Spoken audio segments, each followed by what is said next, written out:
Olá pessoal, estamos no ar com você com o Dinheiro de hoje, seu programa sobre investimentos aqui nessa parceria entre Com Dinheiro e BMC News para trazer para vocês sempre as melhores cabeças do mercado, aquela tradicional pergunta difícil, sempre com as piores perguntas e as melhores respostas para tornar você, investidor, profissional de mercado e telespectador aqui da casa, um investidor melhor a cada dia. E para bater um papo com vocês hoje sobre o cenário macro, nosso ambiente macro aqui no Brasil especialmente, mas sempre com um pouquinho de olhar para fora, como é natural para esse tipo de tema, nós temos aqui a participação do Guilherme Leal, que é economista-chefe lá e sócio da Helios Capital. Guilherme, prazer recebê-lo aqui, muito obrigado por aceitar o nosso convite. Obrigado a vocês pelo convite, é um prazer estar aqui conversando com vocês. Maravilha, a gente tem a tradição aqui no programa de fazer aquelas perguntas difíceis, né? E aí a gente está vendo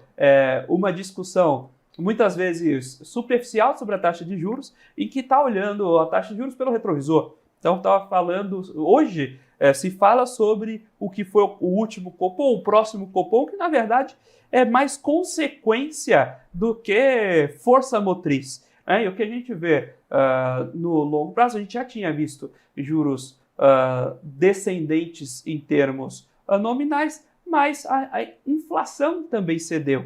E aí a gente acaba entendendo esse cenário de juros de uma forma, às vezes, ambígua.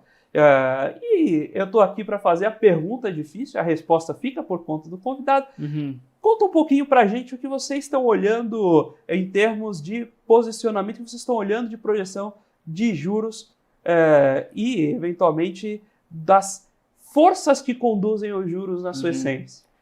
Tá, vamos lá. Eu acho que a gente pode discutir um pouquinho também quais investimentos que a gente acha que vale a pena nesse cenário de queda de juros, mas agora dando esse passo atrás e contando um pouco como é que a gente está enxergando esse cenário de juros, né? E aí falando mais de juros da Selic, né, do que da curva de juros em si, né? Assim, a trajetória da Selic daqui para frente, né? A gente já teve um corte da Selic, o início do corte da Selic na última reunião do Copom. Para esse ano, a trajetória da Selic está mais ou menos dada, né? A gente tem mais 3 reuniões aí do Copom esse ano, na semana, bom, a gente está falando aqui do dia 12 de setembro, né? Então, na semana que vem e mais 2 até o final do ano. Provavelmente a gente vai ter mais 3 cortes de 50 pontos base, e esse foi meio que o direcional que o Copom deu. Acho difícil a gente sair disso esse ano, tá? Talvez a gente seja possível acelerar esse ritmo de cortes para 75 pontos base no final do ano, mas muito difícil sair desse direcional.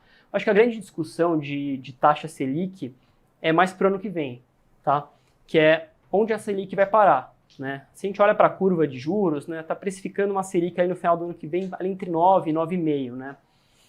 Será que tem espaço da Selic cair mais? Será que a Selic vai estacionar num valor acima, né, desses 9, 9,5?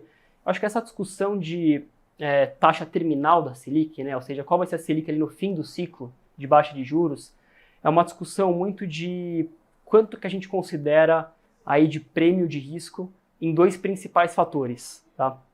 Para a partir do ano que vem.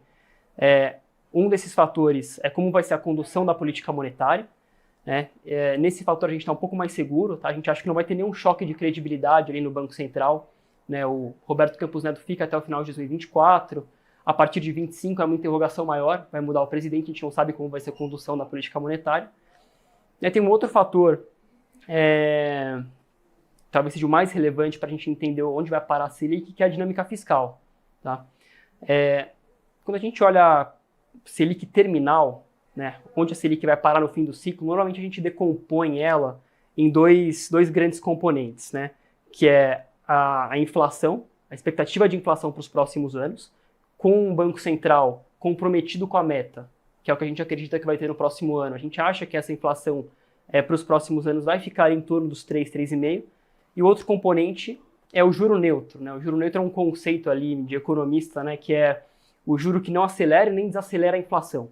Tá? Então, no fim das contas, a Selic terminal é esse juro neutro mais a inflação no longo prazo. Esse juro neutro, né, ele depende de uma série de fatores, né? Como vai ser a condução do BNDES, o juro lá fora, mas o principal aqui no Brasil é o fiscal. Se o fiscal sair do controle, a gente perder um pouco a mão ali no fiscal, esse juro neutro tende a ser mais alto, né? Se a gente conseguir controlar bem, esse juro neutro tende a ser mais baixo. Então, dito tudo isso, né, aonde a gente acha que vai parar a Selic no ano que vem? Tem algumas pessoas com uma visão um pouco menos construtiva, mais pessimista, que falam o seguinte: putz, eu acho que esse Banco Central não vai estar tão comprometido em entregar a inflação na meta, a inflação vai parar ali em 4, 4,5%, e o fiscal ali a gente não vai conseguir entregar uma trajetória fiscal decente, então o juro neutro no Brasil é alto, é de 6%. Então assim, você pensar num juro neutro de 6%, com uma inflação ali de 4%, a Selic tem que parar próximo de 10%. Tá? Eu sou um pouco mais otimista. Tá? Eu acho que o fiscal dá para ser equacionado, eu acho que a gente tem condições de entregar uma inflação mais próxima da meta. Então, eu acho que faz sentido a gente falar de uma taxa terminal de juros próximo de 8,5%, né? 8,5%, 9%, mais ou menos o que está na curva. Eu estou falando de taxa terminal como se fosse uma coisa muito distante, né? Mas eu acho que isso é um negócio que vai impactar a trajetória da Selic já ao longo do ano que vem. Tá? A gente acha que tem bastante espaço para a Selic cair, e no nosso cenário base, a gente acha que pode cair sim para o que está ali precificado na curva ou até um pouco abaixo. E aí, dentro desse cenário, a gente acha que um investimento que faz sentido nesse ciclo de corte de juros é na bolsa. A gente pode, enfim, falar um pouquinho mais disso depois, aí, entrar um pouco mais em detalhes de que a gente está vendo de bolsa. Não, vamos falar um pouquinho de bolsa também. Eu queria trazer justamente nesse ciclo, você comentou de fiscal, né? Um ponto que a gente tem escutado bastante em termos de equilíbrio fiscal é a dependência de um cenário de crescimento que a gente não tem visto nas últimas décadas para o Brasil. Dá para retomar esse crescimento para equacionar esse fiscal? Pois é, a dinâmica de atividade no Brasil apesar da gente ter uma visão pouco construtiva, né, para crescimento econômico no Brasil, o PIB tem surpreendido para cima. Os analistas econômicos faz uns 2 anos já, né? A gente pega começo de 2022, mais ou menos, os analistas econômicos projetavam ali, se olhar a projeção mediana, né, do Focus, o relatório do Banco Central que coleta as projeções dos economistas, a projeção mediana era de próximo de 0% de crescimento do PIB em 2022. No ano passado, a gente o PIB cresceu 3%. Esse ano, a dinâmica é mais ou menos parecida. Começo do ano, a gente estava projetando um PIB ali próximo de 0 a 1%. As casas já estão revisando esse PIB para próximo de 3%, inclusive a gente. Né? Então, assim, são 2 anos seguidos que o PIB tem surpreendido para cima. Aí a grande pergunta é, por que isso está acontecendo e o que isso significa daqui para frente, né? Significa que a gente vai continuar crescendo acima? Por que a gente projetava um crescimento baixo para os próximos anos? Tá? E aí eu acho que tem 2 explicações. Primeiro, porque a projeção de crescimento de PIB potencial para o Brasil é baixa, né? Cerca de 2%, ou seja, em condições normais, assim, em modo default, a gente cresceria algo como 2% ao ano. E como a gente está num ciclo de aperto de juros muito forte, né, a gente coloca na conta que a economia dá uma desacelerada e crescer abaixo do potencial. Se o nosso potencial é de um crescimento baixo, de 2%, com juro alto, a gente vai crescer abaixo disso, próximo de 0%. Por que isso não aconteceu? Acho que pode ter 2 possíveis explicações. Ou o PIB potencial é mais alto que 2, ou, por algum motivo, esse efeito dos juros altos sobre o PIB acabou não afetando a economia como a gente imaginava. Tá? Eu, particularmente, acho que é mais a segunda explicação. Tá? Eu não acho que necessariamente o juro alto não teve efeito na economia, mas eu acho que desde o ano passado a gente teve uma série de choques e outros fatores que acabaram alavancando o PIB e contrabalancearam o efeito do juro alto. Então, se a gente lembrar do ano passado, a gente teve a volta da pandemia, ninguém sabia mensurar direito como a volta da pandemia ia afetar o setor de serviços, teve um impacto super forte, o setor de serviços recuperou muito durante a pandemia, era muito difícil a gente estimar como seria essa volta. Ano passado a gente teve um efeito forte de preço de commodities, né, que impacta muito o Brasil, e a gente teve uma expansão fiscal gigantesca. No ano passado, ano de eleição. Esse ano a gente teve de novo uma expansão fiscal enorme, né, com aumento de políticas de transferência de renda, etc. E o agro contribuindo muito, né, com a super safra. Então assim, a gente está falando de commodities contribuindo nos 2 anos, mas ano passado era mais preço, esse ano é mais produção. Então a gente teve um monte de choque ali, que acabou contrabalanceando os efeitos dos juros, e contribuiu para o PIB ser mais alto, né, nesses 2 anos. Então, a minha leitura é que essa surpresa desses últimos 2 anos teve mais a ver com isso, né? Então, diz pouco a respeito do futuro, né? Não necessariamente porque a gente cresceu mais do que a gente esperava nesses últimos 2 anos, a gente tem um PIB potencial mais alto, ou seja, vai crescer mais para os próximos anos. Mas aí tem a discussão, né? Será que não teve nada, nenhum efeito de PIB potencial, né? Tá surgindo essa discussão, né? Será que o PIB potencial não é mais alto? Eu acho que pode ser, tá? O que é o PIB potencial, no fim das contas, né? O PIB potencial é quanto que a capacidade produtiva do país pode crescer. Então, quando a gente fala de PIB potencial, a gente está olhando para fatores que determinam essa capacidade produtiva. A gente está falando de capital físico, de força de trabalho, de produtividade. Então, por exemplo, se a gente investe mais, a gente tende a ter um crescimento maior de PIB potencial. Se a gente tem um crescimento demográfico maior, a população em idade ativa, por exemplo, cresce mais, a mesma coisa. Se tem algum choque tecnológico, que a gente consegue produzir mais, dados esses fatores, também. Então, tudo isso é choque de crescimento de PIB potencial. Quando eu olho para essas métricas, quando eu vou olhar para investimento, produtividade, eu não vejo um grande impacto ali, eu não vejo uma grande mudança. É difícil, esses dados eles são meio imprecisos, mas por enquanto eu sou um pouco cético ali em relação a ter um crescimento mais alto de PIB potencial, mas é uma possibilidade. Tá? Eu acho que não dá para descartar, eu acho que é uma coisa que pouca gente tem na conta, tá? E é um upside relevante. Se de fato a gente tiver um crescimento de PIB potencial mais alto, a gente vai saber disso nos próximos anos, e tem até reformas recentes, como a reforma tributária que pode ser aprovada, que pode alavancar o PIB potencial para os próximos anos, acho que tem um upside enorme ali para crescimento de atividade que pouca gente tem na conta, inclusive para fiscal, porque a atividade crescendo, aí voltando ali no começo da sua pergunta, ajuda a equacionar o fiscal, pode ajudar a reduzir a taxa de juros também, aí voltando para a minha primeira resposta, né, porque ajuda a reduzir o juro neutro se a gente tiver o fiscal mais equacionado. Falando em comparação de juros, né, quais são as bases para determinado nível de Selic terminal? Um ponto que eu vejo poucos também está sendo discutido, mas que pesa nesse número final, é como está a dinâmica de mercado externo. Porque lá fora a gente tem visto, se a gente por aqui comenta sobre efeito de juros sobre economia, lá o que a gente começa a ver se desenhar é que mercado americano, por exemplo, existe um estoque de vagas da pandemia, que quando a chavinha foi sendo virada, por mais que a taxa de juros subisse, esse estoque de vagas continuava demandando gente e não freava a economia. O duro é que se a gente tem lá fora inflação alta, eles vão ter que puxar juros para cima. Se a gente tem juros americanos altos, se a gente tem juros mexicanos altos, é difícil manter juros brasileiros baixos. Como vocês têm olhado essa dinâmica do mercado global impactando os juros locais? Pois é, né? Quando eu comentei ali de taxa de juro terminal da Selic, eu falei muito de fiscal, né? Falei muito de condição da política monetária, mas tem esse fator externo também que é super relevante, que a gente está monitorando bem de perto lá. E o principal fator, né, que impacta a taxa de juro terminal aqui é o juro americano. Né? Esse é o grande driver aí que a gente tem que ficar de olho. Como é que está a dinâmica lá nos Estados Unidos, né? Se a gente pega os últimos 3, 4 meses, mais ou menos, de dados nos Estados Unidos, esses últimos meses têm fortalecido a história do soft landing, né? Que é aquela hipótese de que o Fed talvez consiga, de fato, levar a inflação à meta sem grandes custos em termos de atividade, né? Porque quando a gente olha os dados desses últimos meses, a gente tem atividade forte, mercado de trabalho forte, mas a inflação tem cedido, né? A inflação tem melhorado.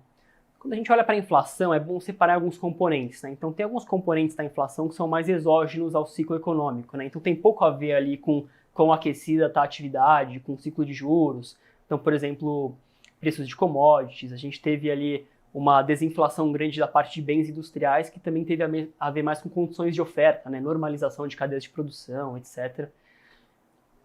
Esses componentes cederam bastante no último ano, né? Nos últimos meses, mas mesmo se a gente olha para o núcleo de inflação, para aqueles componentes mais sensíveis da atividade econômica nos Estados Unidos, também tem melhorado, né?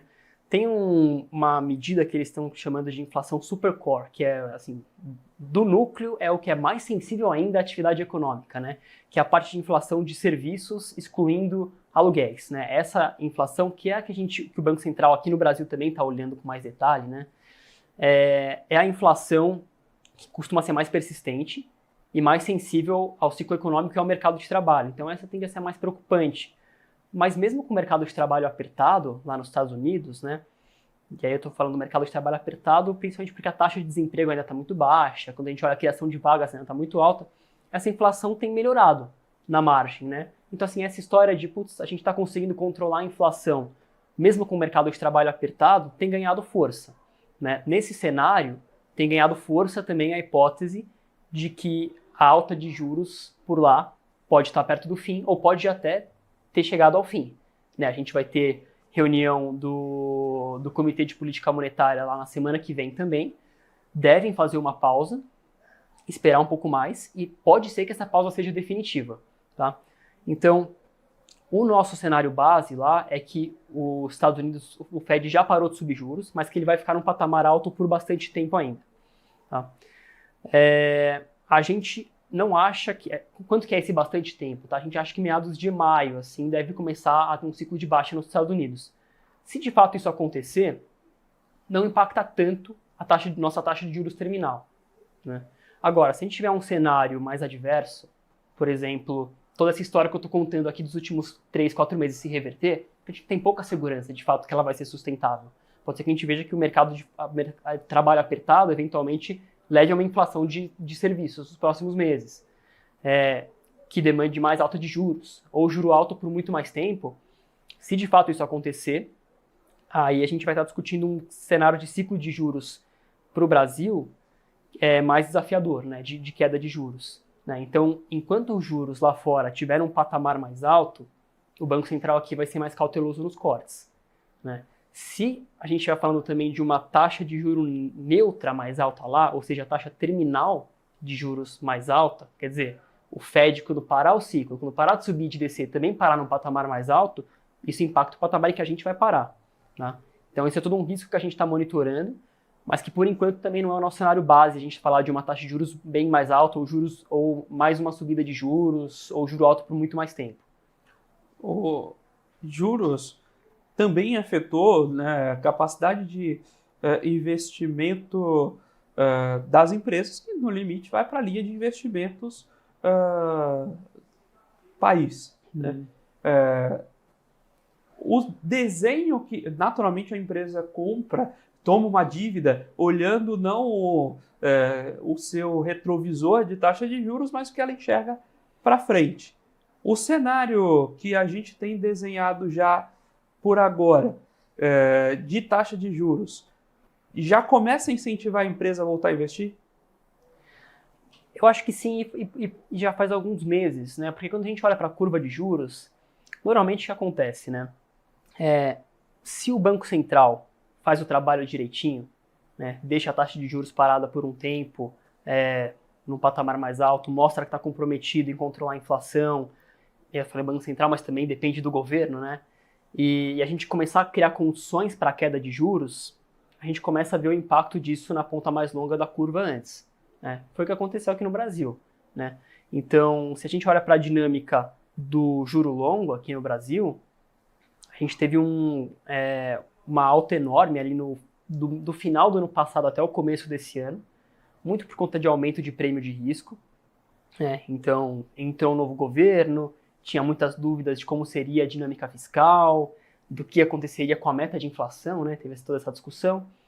E aí, ali, a partir de meados de março, mais ou menos, boa parte desses riscos, né, começaram a ser equacionados de alguma forma, né? Então, o Ministério da Fazenda mostrou que está comprometido ali com a sustentabilidade fiscal, entregou um arcabouço fiscal que traz consigo seus desafios, mas que tem uma regra ali bem delimitada para crescimento de despesas, então deu alguma visão aí de para onde pode ir o fiscal, a gente manteve a meta de inflação, então a gente começou a desenhar as condições necessárias para cortar os juros. E isso já impactou no juro longo lá em março, né? Mais ou menos o juro longo começou a ceder. Então, faz alguns meses que essa ponta mais longa já começou a ceder. Agora a gente está vendo o juro curto cedendo por conta do Banco Central. Se a gente continuar fazendo bem essa lição de casa, esse corte de juros, com uma lição de casa bem feita do Banco Central e do governo, deve contribuir para o juro longo continuar caindo.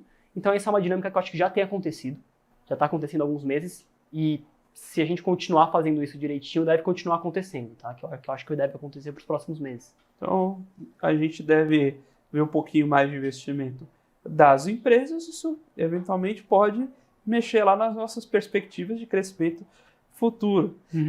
Mas, naturalmente, ela mexe nas perspectivas de crescimento das próprias empresas. E aí, nessa linha, quais são aí as... primeiro, antes de olhar de maneira um pouco mais granular, quem mais se beneficia disso, deixa eu dar um passo anterior. O que é a visão de vocês para a Bolsa local? Tá, a gente acha que vai ter um momento bom para a Bolsa, né? Então, na esteira dessa melhora do ambiente macro e da queda dos juros longo, né? A gente já viu a Bolsa andando nos últimos 3, 4 meses, esse último mês um pouco pior, acho que teve muito a ver com o externo. Se a gente pega os últimos 3, 4 meses, a Bolsa já andou bem, mas a gente acha que tem espaço para a Bolsa andar ainda, tá? A gente acha que ainda é um bom momento para o investidor entrar em Bolsa. Porque quando a gente olha para os ciclos de juros no passado, normalmente essa é a dinâmica que a gente vê para a Bolsa. Normalmente a Bolsa começa a andar cerca de 3 meses antes de começar o início do corte de juros, justamente porque começa a se desenhar esse cenário de corte.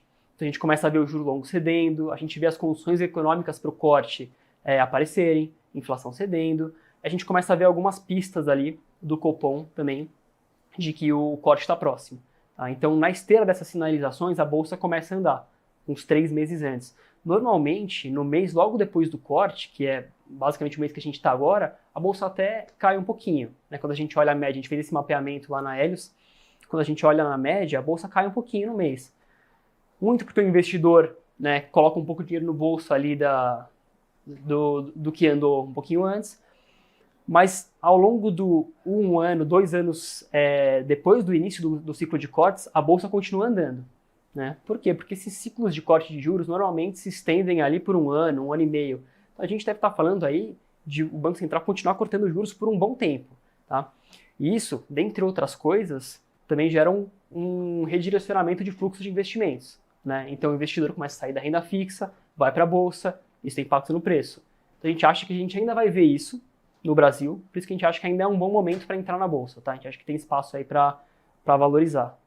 Você comentou, né, desse levantamento na Helios e eu cheguei a acompanhar esse levantamento, inclusive foi aí que provocou o convite de vocês aqui no programa, mas a gente tem a presunção de que o mercado financeiro antecipa.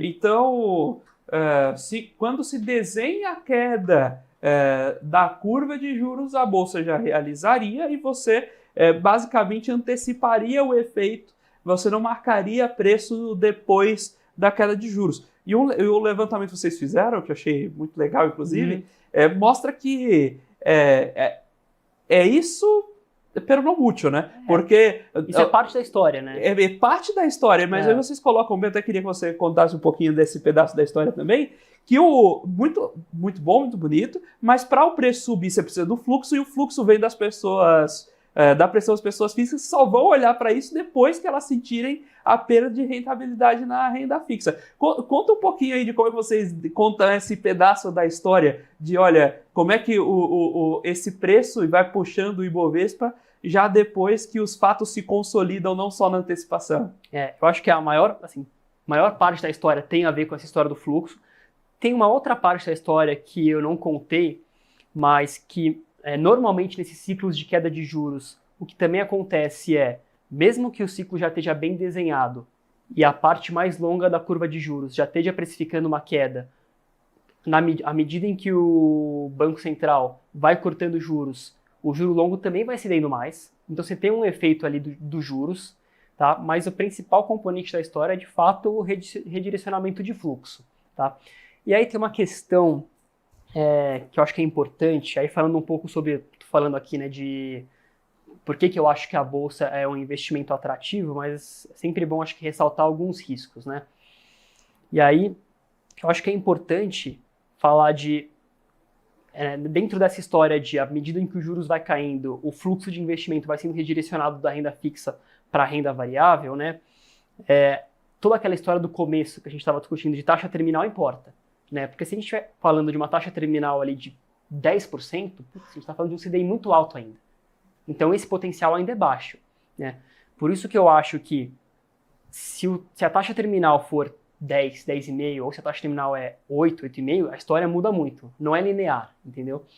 Por isso que, pensando nessa gestão de risco, tá? Eu acho que o mais importante para a gente avaliar quanto a Bolsa vai andar a partir do próximo ano é, de fato, quanto espaço os juros têm para cair, que é aquela história de qual que é o juro terminal. E aí, que a gente já discutiu, né? Eu acho que as principais coisas para a gente mapear dentro dessa história de qual que é o juro terminal é como é que vai ser o fiscal e como é que vai ser o juro lá fora.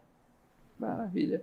E aí a gente tem, confirmando, dependendo de onde parece o juro terminal, a gente vê um andar da carruagem da Bolsa diferente. E também tem a questão de, independentemente de quanto é a sua confiança pessoal naquela taxa de juros, tem um prêmio de risco embutido. Né? Uma coisa é você ter certeza que a taxa de juros vai cair, mas a assinatura ainda não foi. Você não só vai deixar um pouquinho para cima pela sua desconfiança, como você vai colocar um prêmio por ter esse risco embutido ali. Conforme o mercado vai realizando o fato, você, naturalmente, a esperança de 13,25 não é ter 13,25, esse é o primeiro degrau, e depois você tira ali o componente de risco da incerteza, que você também colocava um prêmiozinho de mercado lá.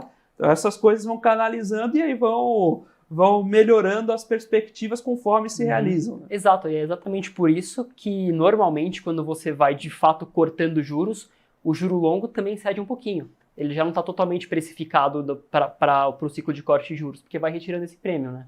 Maravilha. E aí, naturalmente, vai afetando capacidade de fluxo de bolsa e a própria capacidade de realização dos resultados daquela empresa machucada pela sua despesa financeira, né? Isso. A gente está falando muito do canal do fluxo do investidor, mas tem o canal dos juros que a gente ainda vai ver, que é na economia real, né? Na atividade.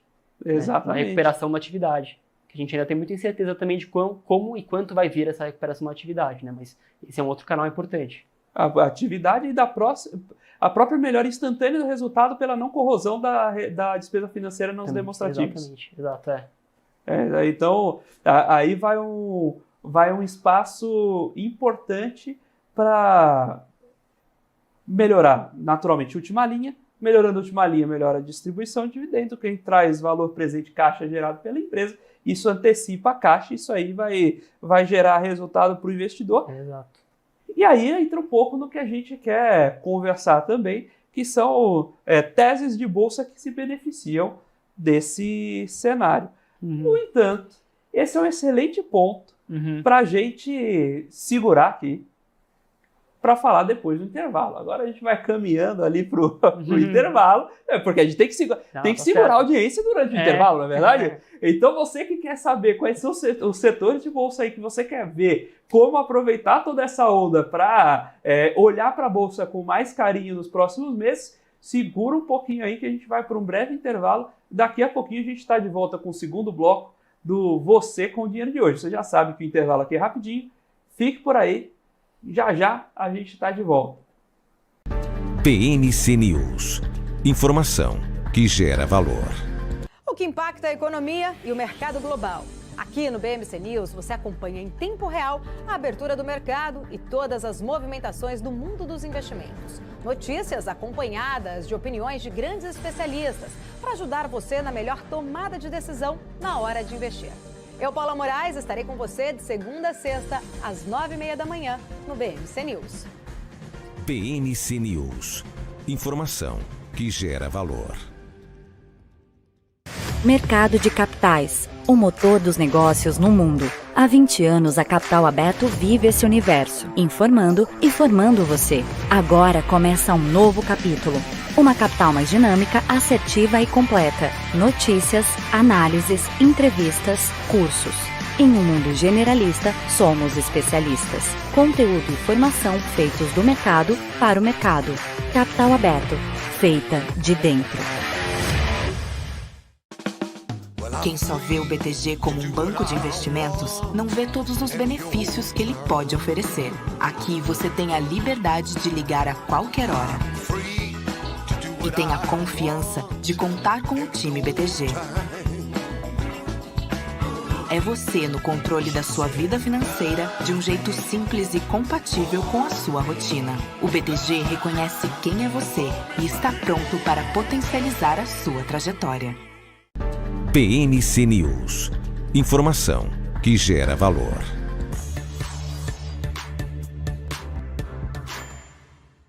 Olá pessoal, estamos de volta aqui para o segundo bloco do Você com Dinheiro de hoje, batendo um papo hoje com Guilherme Leal, economista-chefe lá da Helios Capital, sobre cenário macro, sobre como aproveitar um pouco de tudo isso. A gente saiu para o intervalo, né, preparando aquela pergunta capciosa, né?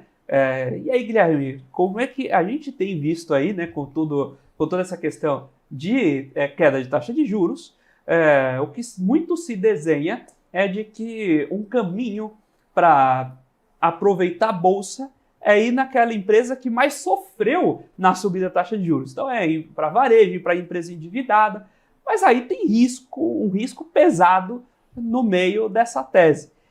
Conta aí pra gente o que você acha dessa tese, quais são os caminhos para aproveitar melhor essa queda da taxa de juros e quais são outras teses aí legais para a gente aproveitar isso sem se expor tanto a esse primor da bolsa que é o varejo e as empresas alavancadas. Então, vamos lá.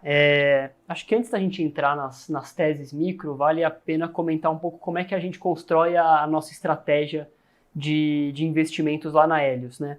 Então, a gente sempre parte do macro, tá? Então, a gente sempre olha ali para o cenário macro internacional, para o cenário macro de Brasil, a gente tem um direcionamento macro de para onde a gente acha que vai a taxa de juros, a atividade, etc. A partir desse cenário macro, a gente constrói as nossas teses micro, né? Olhando para setores e empresas específicas. Quando a gente olha para o cenário macro, né, a gente estava comentando, né, a grande tese hoje por trás ali desse investimento em bolsa é o ciclo de queda da taxa de juros, mas tem uma dinâmica relevante da atividade que carrega algumas incertezas. Tá? Por quê? Porque a gente estava comentando lá no primeiro bloco, né, que com a queda na taxa de juros, eventualmente a gente deve ver alguma melhora na atividade também, né, algum efeito na economia real. Mas normalmente tem um timing, né, para a queda na taxa de juros, de fato, chegar na economia real. Tem dois pontos, na verdade. Tem um timing ali, tem um lag para a queda dos juros chegar na economia real. E mesmo que a gente tenha começado o ciclo de juros ainda, a gente ainda está falando de um juro real bastante alto, né? Então, a gente acha que tem um risco ainda relevante da atividade, quando a gente olha mais para a parte de economia doméstica, consumo, etc., desacelerar, dar uma desacelerada nos próximos 2 trimestres, 3 trimestres, né? A dinâmica do PIB nesses últimos anos, né, foi muito puxada por fatores exógenos, que a gente comentou mais cedo, né? Teve a commodities, teve agro esse ano. Quando a gente olha para essa parte mais de consumo, mercado de trabalho, ainda está resiliente, mas a gente já vê alguns sinais de desaceleração. Tá? Então a gente acha que tem um risco da gente ver uma desaceleração um pouco mais alta no decorrer aí do final do ano. Eventualmente isso vai, obviamente, se recuperar, né, com a queda na taxa de juros, mas a gente ainda tem algumas dúvidas. Então, dado esse cenário macro, né, de ciclo de queda de juros, com algumas dúvidas em relação ao que vai acontecer com a atividade, com a economia doméstica, tá? A gente tem buscado alguns nomes que podem estar um pouco mais blindados, tá, de uma possível desaceleração econômica. Porque o primeiro nome que você pensa, obviamente, é varejo, né? O juro vai cair, é bom para as empresas de varejo, empresas endividadas, e aí tudo isso é verdade. Mas tem esses riscos associados, tá? Então, a gente tem buscado estratégias de investimentos e a gente faz um trabalho, às vezes, nem olhando só para setor, mas olhando muito para empresas específicas, né? Que consigam capturar mais esse efeito da queda de juros na veia, assim, tendo um pouco mais blindado desse possível cenário de atividades, desse cenário de atividade. Então, nessa linha, tá? Só para dar um exemplo, uma das empresas que a gente gosta lá na Helios é a XP, que é uma empresa que deve se beneficiar do ciclo de queda de juros, justamente por conta do que a gente está falando desse redirecionamento de fluxo da renda fixa para a Bolsa, que acaba aumentando a rentabilidade da empresa. Tá? Então, é um call que é mais baseado em queda de juros e menos nos efeitos sobre a atividade, tá? Porque esses a gente ainda tem um pouco mais de dúvida em relação ao timing. Tá? Então, só para dar alguns exemplos. O que geralmente a gente pensa em aproveitar a queda da taxa de juros da empresa que vai tomar fôlego, né? Eu até tinha comentado no bloco anterior de liberar espaço de caixa da despesa financeira. E aí o que você está trazendo aqui com o case da XP interessante é um pouco na outra linha, de como queda da taxa de juros impacta a receita na cabeça, nesse caso, né? Isso. E não que a gente acha, não que a gente ache que varejo está num momento ruim ou empresas endividadas é uma tese ruim. Pelo contrário, a gente até tem empresas que tem por trás essa tese também. Mas, proporcionalmente, a gente prefere ficar em empresas que estão um pouco mais blindadas disso, tá? Mas, assim, como um conjunto, né, se você for investir, por exemplo, em mais de um setor que deve se beneficiar da queda de juros, obviamente a gente pode falar também de varejo, de empresas endividadas, etc. Mas a gente tem buscado mais empresas que estão um pouco mais blindadas a esses efeitos de economia doméstica, economia real. Aí, no caso, tem umas empresas de varejo que estão endividadas, bastante endividadas. Aí você tenta captar dívida, não dá, aí você vai lá faz follow-on. Eu não estou falando nenhuma específica, não, mas acontece. De vez em quando acontece. E aí você tem que ficar... Tem que... tudo vem daquele princípio também de ser empresa dura o suficiente para se recuperar, né? Mesmo assim, dentro da tese setorial, você tem que fazer uma análise bem minuciosa da empresa também, né? Então, por exemplo, mesmo para varejo, a gente olha para empresas que a gente gosta e olha para algumas empresas que a gente gosta menos, né? Porque, assim, tem muito do fator específico da empresa, tá? E vamos falar disso, você está falando de setores, vamos destrinchar um pouco essa parte de setores, o que a gente tem de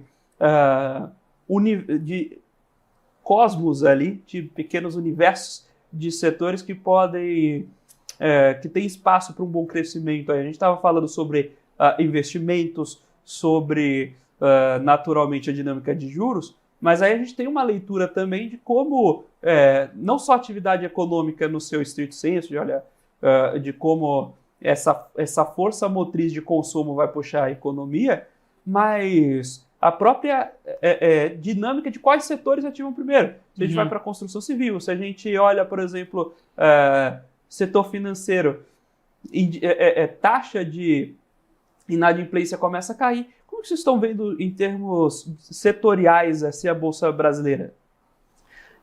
Então, eu estava contando um pouco dessa tese de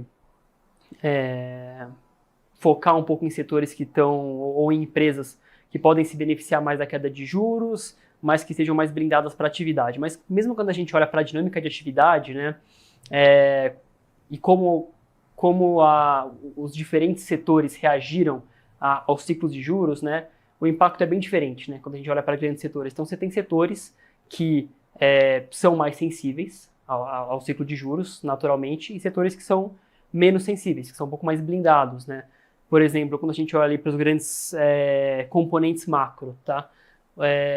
A indústria foi um dos setores que mais sofreu com a queda de juros, né? Normalmente, a elasticidade ali é super alta, né? Quando os juros aumenta, a indústria e a parte de investimentos é um dos que mais sofre, né? Nesse ciclo específico, a gente teve um fator que ajudou o consumo, né? A parte de bens de consumo ali a sofrer menos, que foi a expansão dessas políticas de transferência de renda, né? Então a gente teve um amortecedor ali, que fez com que a parte mais de consumo tenha sofrido menos do que a parte de indústria, que não teve esse amortecedor, né? E sofreu mais os impactos do juro alto. Agora, mesmo quando a gente olha para a indústria, a gente tem que tomar alguns cuidados também, tá? Porque a gente está falando muito aqui de fatores domésticos, né? Mas aí tem muitos fatores de risco externos que a gente tem que olhar também, tá? Então, quando a gente olha para a indústria, por exemplo, quando a gente olha para commodities, uma história que a gente acabou não comentando aqui no primeiro bloco, mas que é importante também, é China, por exemplo, tá?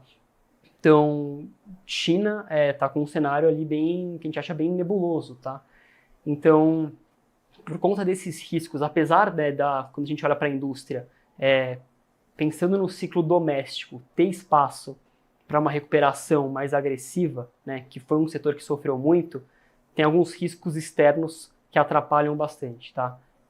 China sendo o principal. Quando a gente olha para esses setores mais como varejo, mais relacionados a consumo, são setores que estão um pouco mais blindados desse cenário externo, tá? Então, pensando por esse lado, tá? Acho que separando um pouco essa análise do ciclo de juros, né, com quais vão ser diretamente impactados ali pela queda dos juros e menos, né, pelo cenário externo, e os que vão ser impactados pelo cenário externo, tem essas empresas mais de bens de consumo, por exemplo, que estão menos suscetíveis ali a gente ter um susto, né, do que vem de fora, por exemplo. Apesar de, sim, obviamente, o que vem de fora afeta a economia como um todo, mas tem alguns setores que estão um pouco mais blindados. E o cenário externo, a gente acha que ainda tem muito mais incerteza do que o cenário doméstico. Tá? É estranho, né? A gente geralmente se preocupa com isso com o Brasil, né? Tem muito a ver com o estágio do ciclo de juros, né? E aí não é só Brasil, né? A América Latina como um todo, a maioria dos países acabou se antecipando ali. Começou o ciclo de aumento de juros antes, então a gente tem uma visibilidade maior em termos de o que vai acontecer tanto com atividade quanto com taxa de juros aqui no Brasil. Quando a gente olha para alguns países vizinhos aqui, Chile, México, Colômbia, a gente já tem um pouco mais de visibilidade. Quando a gente olha para as economias desenvolvidas, né, e aí principalmente Estados Unidos e Europa, eles ainda estão num estágio do ciclo de juros que ainda traz muita incerteza, né? A gente não sabe ainda se vão dar mais altas de taxa de juros por lá e também quanto que isso vai afetar a atividade econômica. Né? Aqui a gente já tem um pouco mais de noção de quanto isso pegou ou vai pegar na atividade. Lá eu acho que é uma interrogação maior, né? De qual vai ser de fato o efeito na atividade, quanto a atividade vai ter que desacelerar nessas economias para de fato controlar a inflação.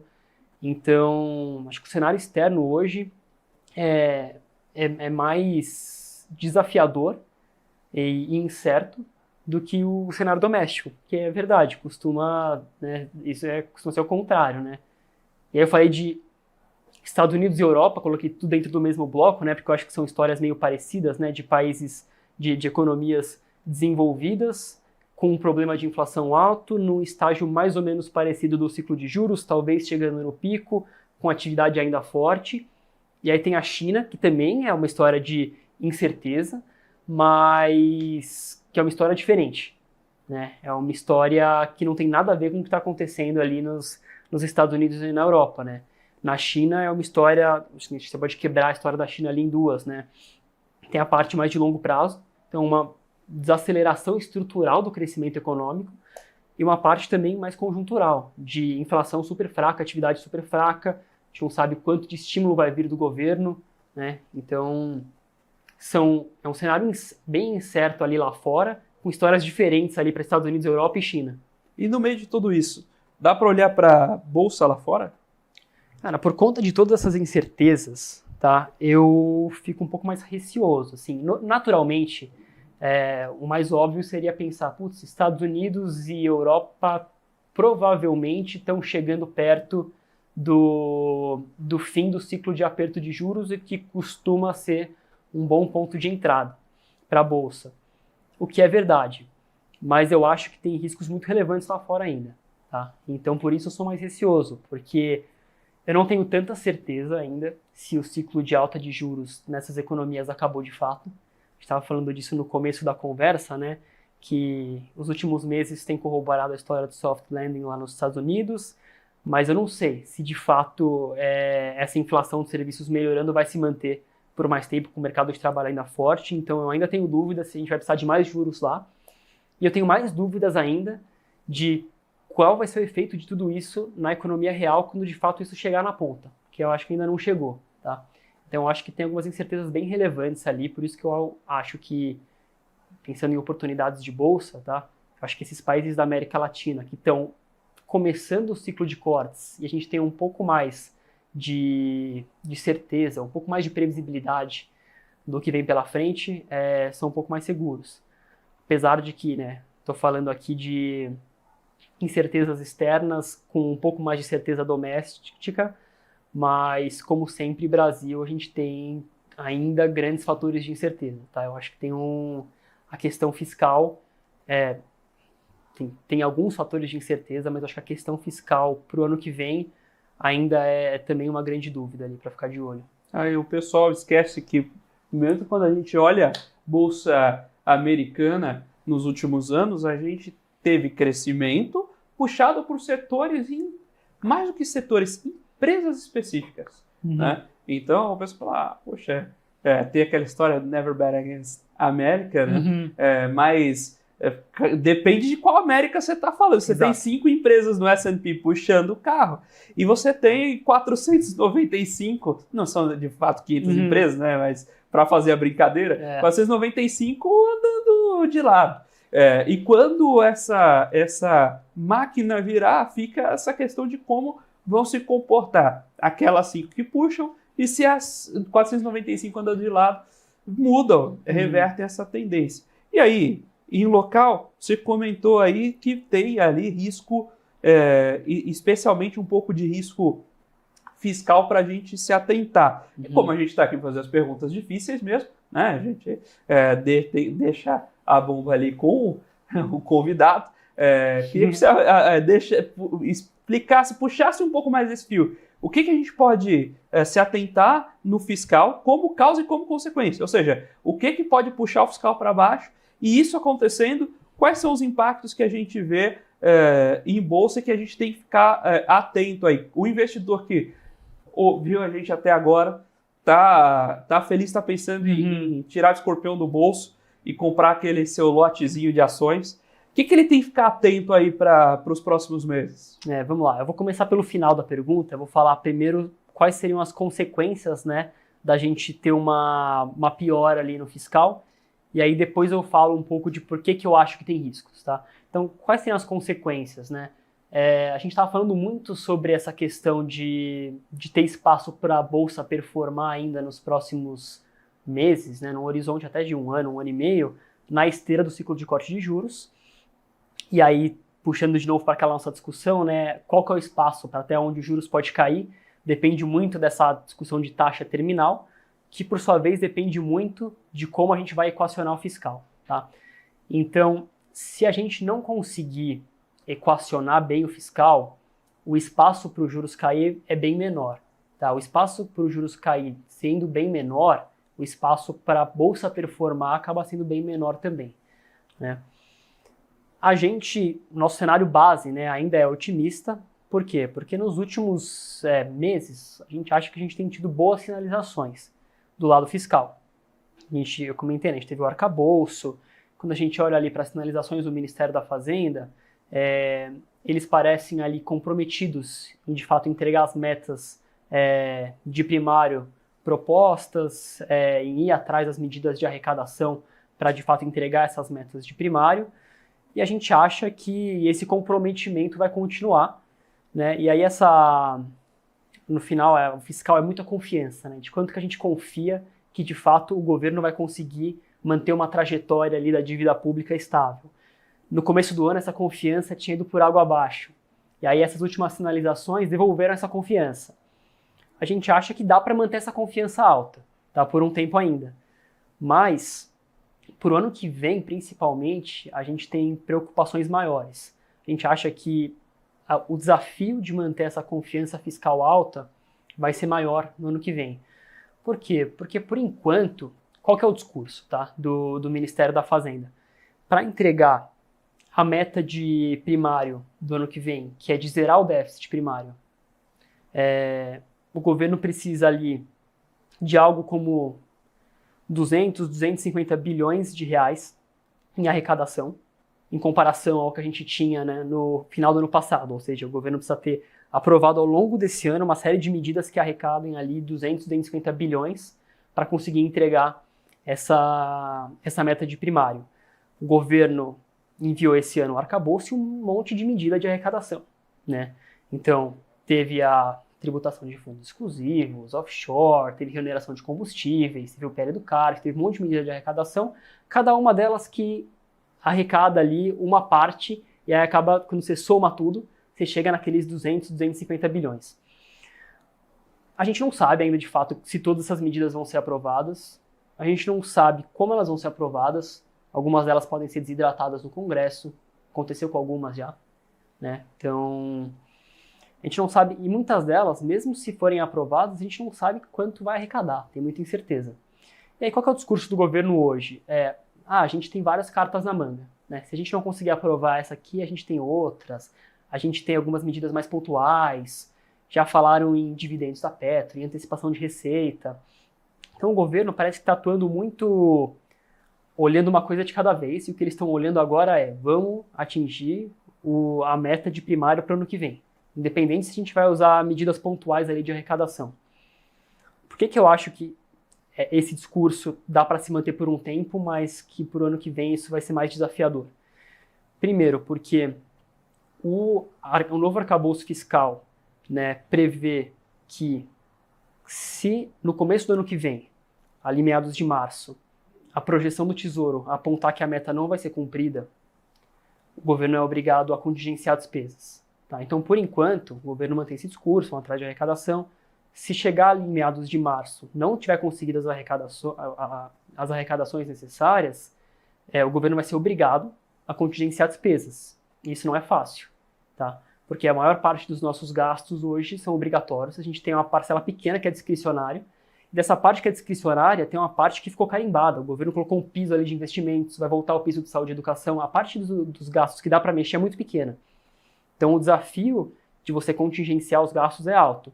Então se chegar a esse ponto, o obstáculo político por trás disso vai ser muito maior do que tem sido até agora. Essa é uma preocupação. E o segundo mais ou menos no meio do ano que vem, a gente vai começar a discutir o orçamento de 2025. Tá?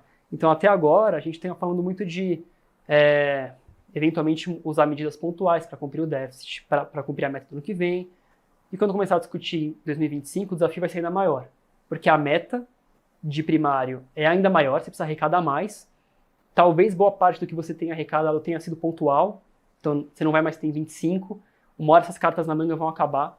Tá? Então, eu acho que esses dois pontos, tá? Uma possível necessidade de contingenciamento e o fato do orçamento de 2025 ser mais desafiador, trazem algumas preocupações, tá? De quanto que o governo vai conseguir manter essa confiança fiscal alta no ano que vem. Eu acho que dá, não acho que é uma tragédia anunciada, longe disso. Mas eu acho que hoje é mais fácil fazer isso do que vai ser no que vem quando tiver que lidar com essas questões. E aí a gente depende também que algumas dessas ações cumpram, por exemplo, o seu preceito. E, por exemplo, a gente tem piso de investimento, ok, que esse investimento gere PIB potencial. Uhum. Senão, se alguma das cartas, pode ter excelentes cartas na manga, se você não jogar direito... O investimento tem que ser bem feito. A gente já viu no passado investimento público e também uma política ali de aumento de investimento via BNDES que não trouxe os ganhos de PIB potencial que a gente esperava, né? A gente tem uma série de estudos já bem mapeados, então tem sempre esse risco da gente ter um investimento que não traga o retorno que a gente espera. Sem dúvidas. A maior parte desse investimento que está carimbado, né, do piso, vai para o novo PAC, né, agora. Então, as expectativas ficam aí no resultado. Exato, Eu tendo a ser um pouco mais cético, mas vamos ver, dá um pouco aí do benefício da dúvida. Eu acho que em termos de PIB potencial, tá, o que eu vejo como uma coisa que pode ser um propulsor de crescimento do PIB potencial é menos a parte de investimento público, eu coloco menos esperanças nisso, apesar de, obviamente, pode ser eventualmente como a gente fizer esses investimentos, e mais em algumas reformas que a gente tem feito, e aí principalmente a reforma tributária. Eu acho que a reforma tributária é um negócio mais para frente, tá? Tem essa questão que é um longo prazo ali, né, que a gente talvez só veja esses efeitos nos próximos 5, 10 anos. Uma parte talvez seja antecipada, né? Sempre tem uma parte dessas reformas que acabam gerando confiança em investimento hoje, então talvez uma parte seja antecipada, mas é um negócio mais de médio e longo prazo. mas que ali eu vejo um potencial grande da gente poder alavancar o crescimento potencial da economia. Maravilha. Guilherme, queria agradecer imensamente aqui sua participação. Foi um papo muito agradável, muito didático. E essa é uma coisa que a gente zela muito aqui no programa, de trazer assuntos sérios, com a profundidade que eles merecem e demandam, mas de maneira acessível, né, para a televisão brasileira, para quem está chegando, também poder acompanhar e se desenvolver. E acho que você cumpriu muito bem esse papel aqui, e trouxe assuntos absolutamente pertinentes, de uma forma muito didática, e sem contar de lançar a luz para uma série de outras. A gente podia passar aqui mais algumas horas conversando dos spin-offs que geram um papo como esse. Muito obrigado mesmo pela sua participação e fica à vontade também. Aproveito para deixar lá quem quiser acompanhar vocês nas redes sociais, quem quiser investir nos fundos de vocês também, a gente não vai negar, né? Então, fala aí para o pessoal onde pode encontrar os fundos de vocês, como pode encontrar os conteúdos de vocês. Fica, por favor, à vontade. Bom, obrigado pela conversa, Felipe. Acho que foi super produtiva. É o que você falou, acho que tem muito tema ainda para ser discutido, é um negócio que dá para a gente discutir por muitas horas. Então, fico aí à disposição até para voltar, para a gente retomar essa conversa. E aí, contando um pouquinho aqui da Helios, né? A gente tá lá em todas as plataformas, tá, de investimentos. E se quiser acompanhar também nossos materiais, a gente pode seguir a gente lá nas redes sociais, né, no LinkedIn da Helios Capital, Instagram. No nosso site, a gente publica todo mês nossas cartas mensais. Algumas dessas cartas trazem também alguns estudos específicos. Eu estava falando de reforma tributária aqui na carta do mês passado. A gente fez um estudo ali um pouco mais detalhado, explicando o que tem por trás da reforma tributária, o potencial de alavancar o crescimento do PIB. Então tem bastante informação lá para quem estiver interessado. Maravilha. Mais uma vez, Guilherme, muito obrigado. Eu que agradeço. Muito obrigado também, naturalmente, a Helios Capital, por ceder aqui a participação do Guilherme para esse bate-papo. Muito obrigado a você, telespectador da BMC News, investidor e profissional de mercado, pela sua companhia, pela sua audiência.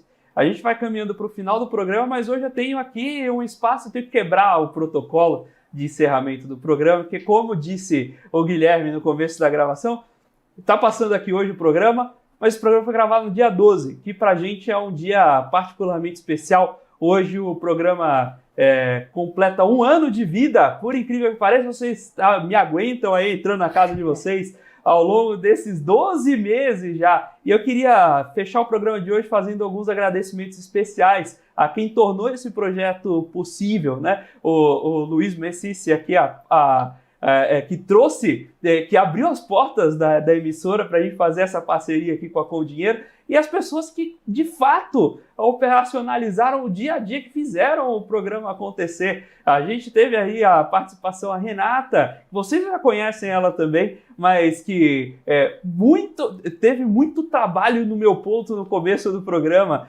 O Gabriel, que estava lá na mesa com a gente também. Agora, inevitável fazer um agradecimento especial ao Rafael Guará, que está acompanhando o programa agora com a gente. E, claro, sobretudo, a cada um de vocês, especialmente vocês que estavam lá no comecinho com a gente, fazendo ali, acompanhando firmemente o ao vivo, o Regis, o Helder, o grande boi da bolsa. A gente não esquece de vocês. O programa mudou de formato, infelizmente a gente acaba não conseguindo trazer aquela interação, mas tem um bom motivo. A gente está preparando uma série de recursos super especiais, convidados super bacanas, que a gente agora consegue trazer por causa dessa adequação de formato. Então, faço esse pedido de desculpas, mas peço a confiança de vocês, porque, de fato, essas mudanças vão trazer melhorias e você não sabe o que aguarda vocês nos próximos Você com Dinheiro. Muito obrigado mesmo pelo carinho, pela audiência de todos vocês que acompanham a gente nesse dia a dia aqui.